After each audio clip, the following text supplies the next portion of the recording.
Magandang araw! Nagbabalik na naman tayo sa Leaves and Thorns at ngayong araw ay ipapakita ko sa inyo ang aking pinatubong mushroom sa bahay lamang. May idea ako kung paano gumawa ng fruiting bags ng cultured na mushroom, pero dahil mas marami tayong kakailanganin ng mga gamit at ingredients, napag-isipan ko na lamang na bumili ng fruiting bags para magpatubo na lang ako. So ito yung tinatawag na fruiting bag. Sa gray oyster mushroom ito, meron din white oyster mushroom. Ang kaibahan nila, yung white oyster, napakatindi ng kanyang pagkaputi at medyo maliliit lang ang kanyang payong, pero itong gray oyster ay napakalapad ng kanyang payong hanggang isang dangkal. So ang gagawin lang natin ay i-open lang yung bag, yung cap niya sa taas, kita nyo yung may nakabalot. I-open lang yan, i-cut lang yan, and then ilagay sa lugar na hindi masyadong mainit, like that. At i-spray lang siya umaga at hapon o kaya ay gabi, and then eventually, after few days, magugulat ka na lamang at may tumutubo ng mga mushroom like this. Ayan. After 3 days, na pag-miss-miss, and ganyan na ang nangyari. So, nakikita nyo yung maliit na sprayer ng perfume.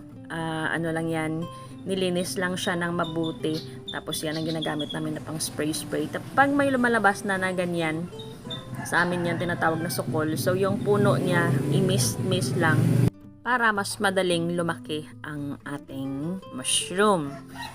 Saan mo siya kailangang ilagay sa loob ng bahay? Ang ating mga fruiting bags, ilalagay natin sa lugar na malinis para hindi makontaminate ng dirt at mga bacteria o kaya ay pamugadan ng mga insekto. Kasi pag na-contaminate siya, hindi natutubo ang ating mushroom. So, ilagay siya sa lugar na may temperature na hindi tataas sa 28 degrees Celsius. Dapat ventilated siya at yung katamtaman yung init na nare-receive niya. Ayan, hindi direct sunlight. Ayan. So, this is our first harvest. Maliliit pa lang hinarvest na siya namin kasi hindi ko alam na lumalaki pala, pero yung second harvest namin ay napakalalaki na kasi hinayaan muna namin na lumaki hanggang isang dangkal. Ayan. So, yung fruiting bags natin, napakamura lang, very affordable. Each bag is worth 25 pesos lang. Nabili natin sa University of the Philippines, Los Baños College of Agriculture, Research and Training Station dito lang sa aming lugar.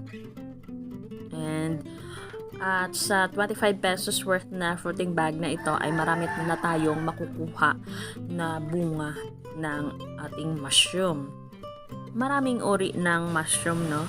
Merong iba-ibang size, iba-iba yung shape, iba-iba yung color.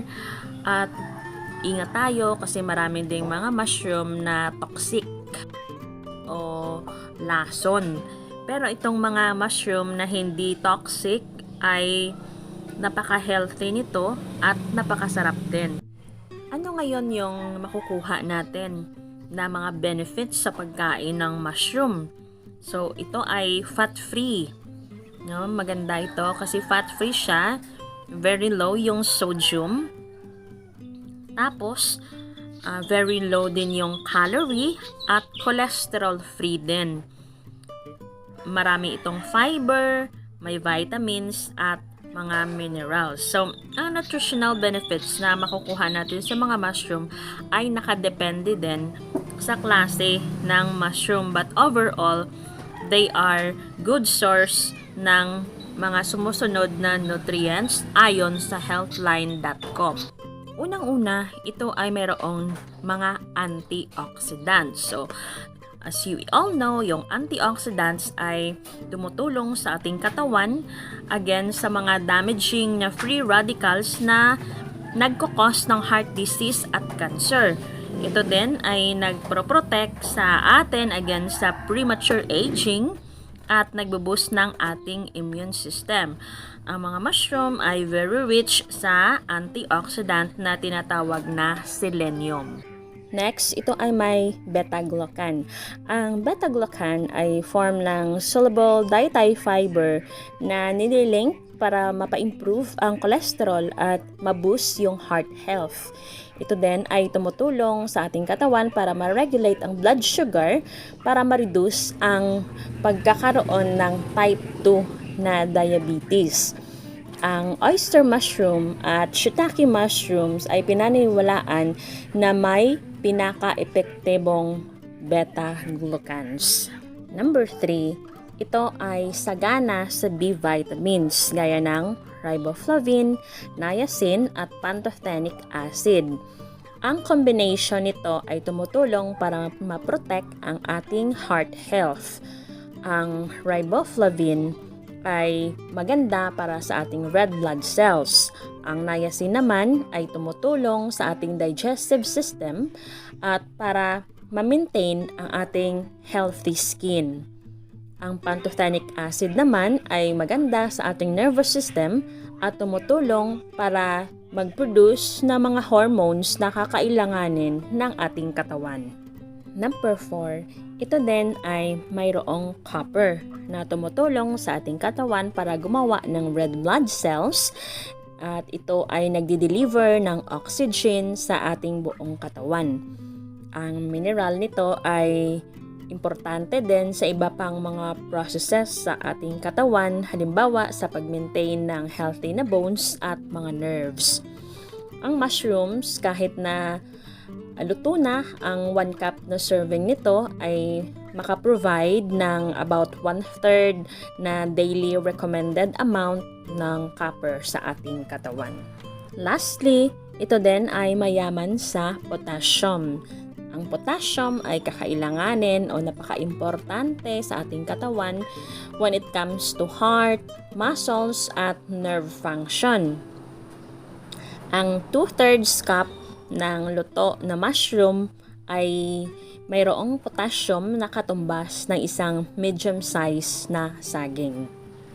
Ang mushroom ay incredibly versatile. Pwede natin siyang i-prepare in so many ways at pwede ding ipare sa iba't ibang klase ng luto at mga ingredients. Pwede siyang ilagay sa salad, pwede siyang i-grill, i-adobo, or igisa, at pwede din siyang i-roast. Pwede din siyang i-add sa mga soup, sa mga sandwiches, sa wraps, at iba pang mga Italian dishes. Ito din ay pwede pang side dish or pwede din siyang pang main course para sa mga vegetarians kasi although fungi ang mushroom, pero kino-consider din siya na vegetable sa pagluluto.